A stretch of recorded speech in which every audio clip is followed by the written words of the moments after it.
Cuando escuchamos la palabra bruja, casi siempre imaginamos lo mismo.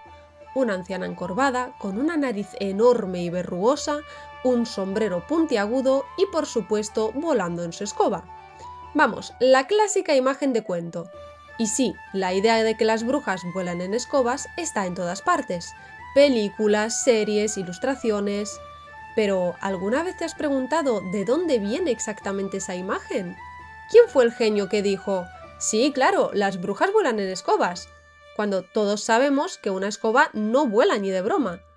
Pues deja de comerte la cabeza porque en este vídeo te voy a contar el origen real de esta extraña creencia. Y es que a veces la realidad supera la ficción.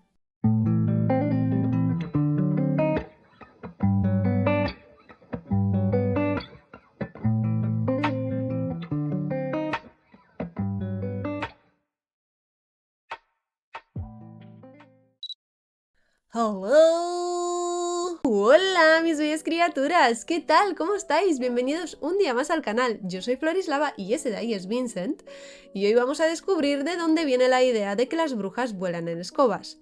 Spoiler, la historia es mucho más turbia de lo que imagináis. Pero antes, si te gustan las historias sobre misterio y lo oculto, asegúrate de suscribirte y activar la campanita para no perderte ninguno de mis vídeos. Y sin más dilación, poneros cómodos, preparaos un té o un café o la bebida que prefiráis. Yo hoy estoy tomando un té que se llama Embrujo de Granada.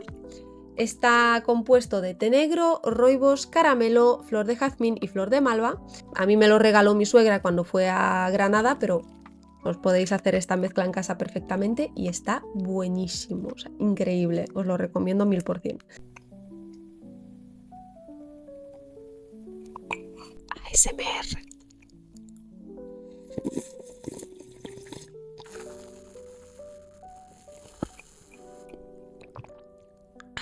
Y ahora sí, comenzamos. Hoy en día, la imagen de la bruja volando en su escoba está tan arraigada en la cultura popular que la vemos hasta en sagas como Harry Potter. Pero esta idea no es nada nueva, de hecho se remonta al menos hasta el siglo XII. La escoba siempre ha estado ligada a la figura femenina porque ha sido un objeto doméstico por excelencia. Y como ya sabemos, durante las cazas de brujas la gran mayoría de las acusadas fueron mujeres. Tanto es así que en inglés a la escoba también se dice besom, una palabra que en antiguo escocés se usaba de forma despectiva para referirse a una mujer. Una de las primeras representaciones de esta idea la encontramos en la catedral alemana de Schleswig, donde aparece la diosa Frigg, reina de sus dominios y diosa del hogar, y que siempre ha estado lejos de estar representada como una ama de casa. Lo curioso es que la vemos volando, aunque no en una escoba, sino en una rueca. Sin embargo, la evidencia más antigua que tenemos de la idea de las brujas volando en escobas como tal aparece en un manuscrito francés de 1451 llamado Le Champion de Dames, el defensor de las damas, escrito por Martin Lefranc. En sus ilustraciones podemos ver a mujeres surcando los cielos montadas en escobas. A juzgar por su vestimenta, se cree que estas mujeres eran valdenses. ¿Y quiénes eran los valdenses? Pues un grupo que originalmente formaba parte de un movimiento ascético dentro del cristianismo occidental, pero que terminó en la lista negra de la Iglesia Católica. En 1215 fueron declarados herejes por negarse a aceptar la autoridad de los obispos sobre la predicación y sobre quién podía enseñar la fe. Por esa época la caza de brujas ya estaba cogiendo carrerilla y una de las acusaciones más comunes era precisamente que las brujas volaban en escobas para asistir al sábat. Pero lo curioso es que uno de los primeros acusados de este delito no fue una mujer, sino un hombre, Guillaume Edelin. En 1453, este prior tuvo la maravillosa idea de burlarse públicamente de las advertencias de la Iglesia sobre que las brujas andaban sueltas por el campo, haciendo pactos con el diablo y surcando el cielo en escobas. Y claro, ya solo con esto se trasca la magia, amigos. Obviamente lo arrestaron, lo acusaron de brujería y, tras ser torturado, fue el primero en confesar que sí, efectivamente, volaba en escoba. Más tarde expresó su arrepentimiento, pero ya era demasiado tarde y terminó encarcelado de por vida. Pero vamos a ver, Flori, ¿no se suponía que ibas a contarnos de dónde viene la imagen de la bruja volando en escoba? Porque hasta ahora solo nos estás soltando datos de cuándo empezó a representarse así. Bueno, tranquilidad, ya estamos llegando al kit de la cuestión, no desesperéis. Muchas de las mujeres acusadas de brujería eran en realidad curanderas con un vasto conocimiento sobre plantas medicinales. Y aquí es donde la cosa se pone interesante. En esa época el pan se hacía con centeno, pero a veces este grano se infectaba con un hongo llamado cornzuelo o ergot, que tenía efectos alucinógenos bastante potentes. Al notar esto, algunas curanderas empezaron a experimentar con el hongo en forma de ungüentos, pero no se quedaron ahí. También probaron con otras plantas como la artemisia, el beleño, la belladona, la mandrágora, la cicuta, el estramoño e incluso el acónito. La mayoría de ellas, si se ingerían, podían ser letales, pero aplicadas en la piel en una dosis adecuada solamente provocaban un estado de sopor o unos viajes bastante intensos. A estos preparados se les llamó ungüento volador, pero obviamente no porque hicieran que alguien pudiese despegar literalmente en una escoba. El nombre venía porque los que lo usaban sentían que volaban en un sentido más bien psicodélico. Decían que estos ungüentos les permitían viajar a otros planos, experimentar proyecciones astrales y tener experiencias fuera de este mundo. De hecho, el célebre médico español Andrés Laguna en el siglo XVI dejó constancia de esto en su comentario del Dioscórides, en el que menciona lo siguiente. Dice Dioscórides que bebida con vino una rama de la raíz de solano, acarreador de locura, representa ciertas imaginaciones vagas, empero muy agradables, lo cual se ha de entender entre sueños. Subir la dosis causa delirios durante 3 días y superada la dosis de 4 es fatal.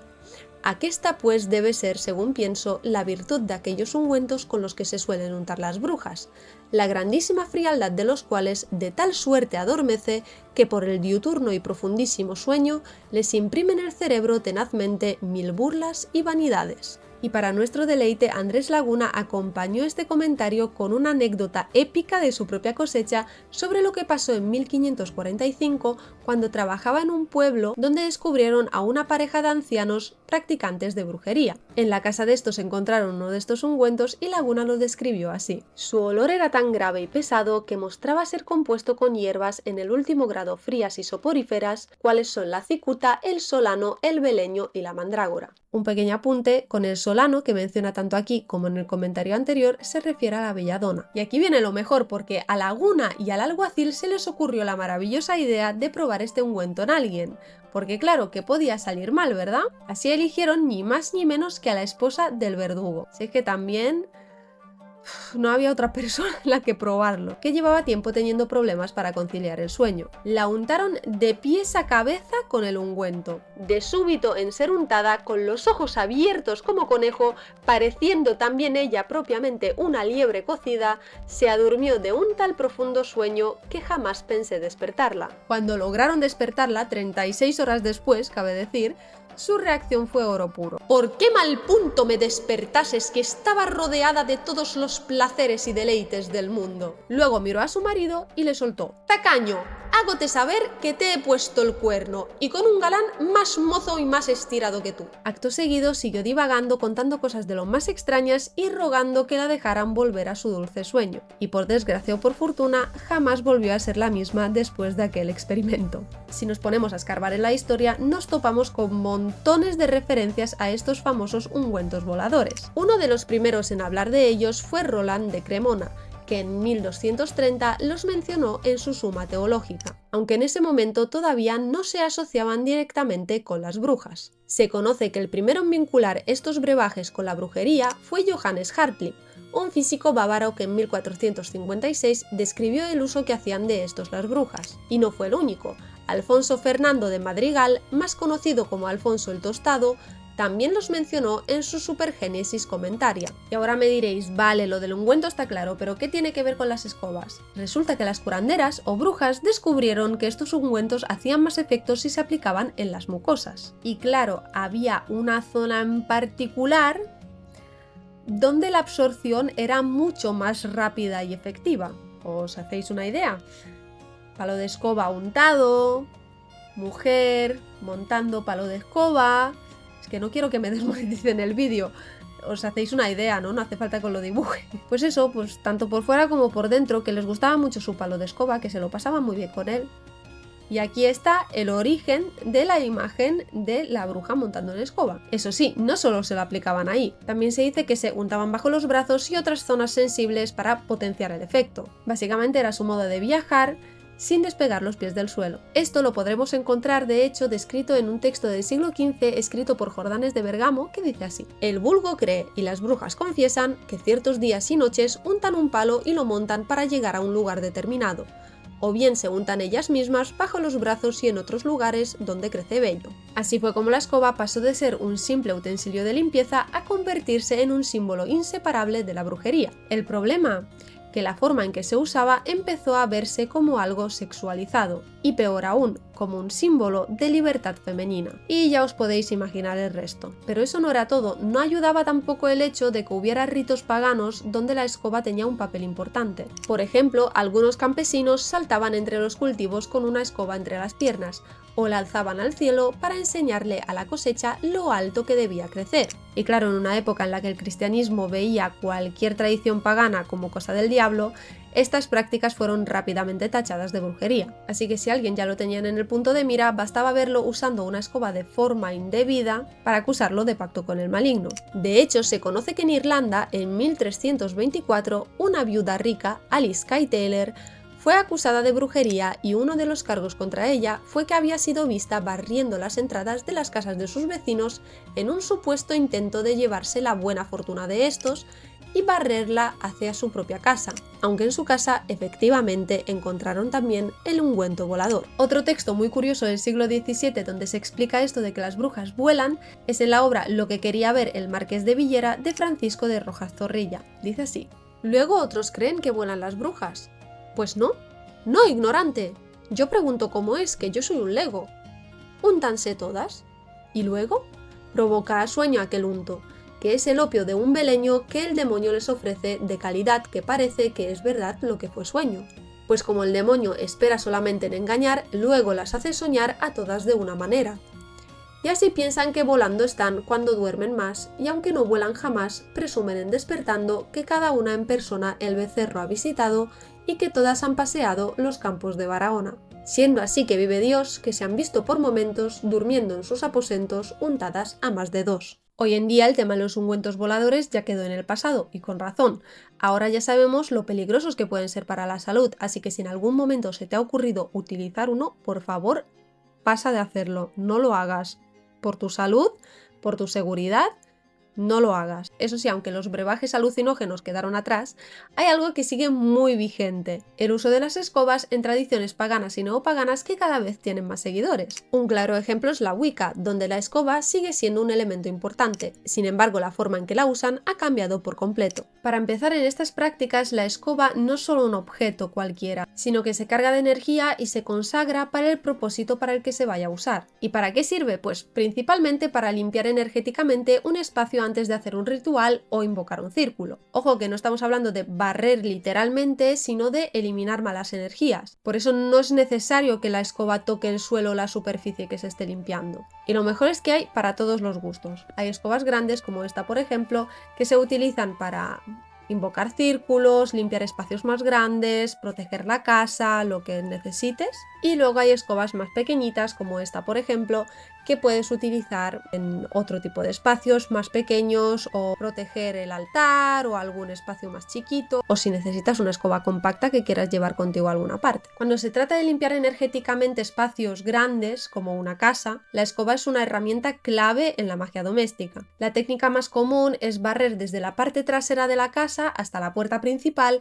echando así todas las malas energías de la casa y hacer una limpieza de todo el hogar. ¿Os acordáis de la historia de Alice Kay Taylor? Pues la escoba también se puede utilizar para lo contrario, barrer las energías positivas hacia la casa y hacer que se queden dentro del hogar. Si queremos limpiar un espacio de trabajo mágico, por ejemplo para invocar un círculo, lo que podemos hacer es barrer en el sentido contrario de las agujas del reloj, para así eliminar todas las malas energías. Si lo hacemos en Deosil, que es el sentido de las agujas del reloj, lo que podemos hacer es invocar buenas energías e intentar atraerlas para adentro, pero tenemos que tener cuidado de no estar atrayendo también energías energías negativas con esto. En el sentido contrario, las agujas de reloj es echar malas energías, limpiar el espacio. Si lo hacemos en Deosil, que es en el sentido de las agujas de reloj, lo que estamos haciendo es atraer y tenemos que dejar muy claro qué es lo que queremos atraer. No sé si me explico. Otra forma de utilizar la escoba también es para proteger la casa o el hogar. Lo que podríamos hacer es, por ejemplo, poner la escoba al lado de la puerta principal de la casa, por ejemplo, o cerca de nuestro espacio del altar, si hay al lado una ventana o una puerta. Lo que tenemos que tener en cuenta es que las hebras vayan hacia arriba, nunca hacia abajo, porque si van hacia abajo hacen el efecto contrario. Lo que podemos hacer también es colgar la escoba encima de la puerta de entrada, que eso también nos brinda protección, o en su defecto 2 escobas cruzadas, que esto también se hace muy comúnmente, colgadas encima de la puerta de la casa. Si quieres proteger tu espacio personal, la escoba también te puede ser bastante útil. Por ejemplo, es común poner la escoba debajo de la cama o una escoba de estas chiquititas debajo de la almohada para ahuyentar las pesadillas. También es común utilizar la escoba como puerta hacia otras dimensiones o para abrir conexiones hacia planos alternativos. Entonces, lo que podemos hacer, por ejemplo, si tenemos invocado un círculo, normalmente si queremos salir o entrar dentro del círculo, hay que romper el círculo, desinvocarlo y luego volverlo a invocar. Lo que se puede hacer en ese caso es poner la escoba en una parte del círculo para salir de él y volver a entrar sin tener que desinvocarlo y volverlo a invocar. Lo que también podemos hacer es colocar la escoba en el umbral de la puerta para crear una especie de espacio liminal, un portal, hacia otras dimensiones o diferentes mundos con los que quieras conectar en ese momento. Puedes así interactuar con espíritus, energías de otras dimensiones o lo que tú consideres. Se dice que la escoba simboliza la unión entre lo masculino y lo femenino. Pues el palo significa lo masculino y las hebras lo femenino. ¿Veis por dónde voy, no? Pues eso, el palo y las hebras. ¿Me entendéis? Por eso es bastante común el uso de las escobas en las ceremonias de handfasting o las uniones maritales paganas. Se suele colocar en el suelo y hacer que los novios salten por encima de la escoba. Este gesto simboliza que dejan atrás su vida pasada y que están cruzando hacia una nueva etapa de su vida juntos. También se cree que esta práctica atrae fertilidad y protección para el matrimonio, haciendo que sea más fuerte y lleno de felicidad. También se utiliza la escoba en rituales de lluvia. Sí, hay brujas que hacen rituales de lluvia. Si la giras por encima de tu cabeza estando fuera de la casa, atraes a la lluvia. Si en cambio la tiras al aire, estás atrayendo oleadas de viento. Lo que también se hace para atraer la lluvia es, por ejemplo, mojar la escoba en un balde con agua con hojas de helecho seco y luego, sosteniéndola en alto, la sacudes simulando la lluvia. Son muchas también las supersticiones ligadas a las escobas. Se dice que si se cae va a venir una visita inesperada. No debe utilizarse los lunes, el año nuevo o al anochecer, porque se dice que ahuyenta el dinero y puedes también ahuyentar a los espíritus errantes que tal vez venían de visita. No debes comprar una en mayo porque se cree que puede ahuyentar las buenas amistades. No debes llevártela de una casa a otra porque se dice que trae mala suerte. Es mejor romperla o dejarla en la antigua casa para que los nuevos dueños la encuentren y les traiga buena suerte a ellos. Lo que tú debes hacer en ese caso es o comprarte una nueva o hacerte una escoba nueva. No debe colocarse en una mesa, no se debe prestar porque se cree que tiene la energía de su dueño, no debes barrer bajo los pies de alguien ya que se cree que le puedes quitar la buena suerte o incluso la vida. Yo estaría muerta con la de veces que me han barrido bajo los pies. Se cree que si tienes un invitado indeseado y la pones en la puerta con las hebras hacia abajo, ahuyentarás al invitado y se marchará rápidamente. Y si luego barres rápidamente la estancia en la que estuvo, no volverá jamás. La verdad es que yo no creo en estas supersticiones ni las pongo en práctica, no soy muy supersticiosa yo en ese sentido, pero sí que es verdad que, como os podéis imaginar, utilizo esta escoba y la utilizo normalmente para rituales paganos que realizo. Pero ¿y vosotros? ¿Creéis en estas supersticiones o conocéis alguna otra superstición curiosa que queráis compartir? Déjame en los comentarios qué te ha parecido esta historia, si la conocías y si hay alguna otra curiosidad sobre las escobas que conozcas. También puedes dejarme sugerencias sobre qué otros temas te gustaría que explorase en mis próximos vídeos. Si te ha gustado el vídeo, dale a like, suscríbete y activa la campanita para no perderte más vídeos como este. También puedes seguirme en mis redes sociales, te las dejo por aquí y en la cajita de descripción. Gracias por acompañarme un día más, nos vemos pronto en el siguiente episodio, cuidaros mucho y que vuestros espíritus os guarden hasta nuestro próximo encuentro. ¡Hasta pronto!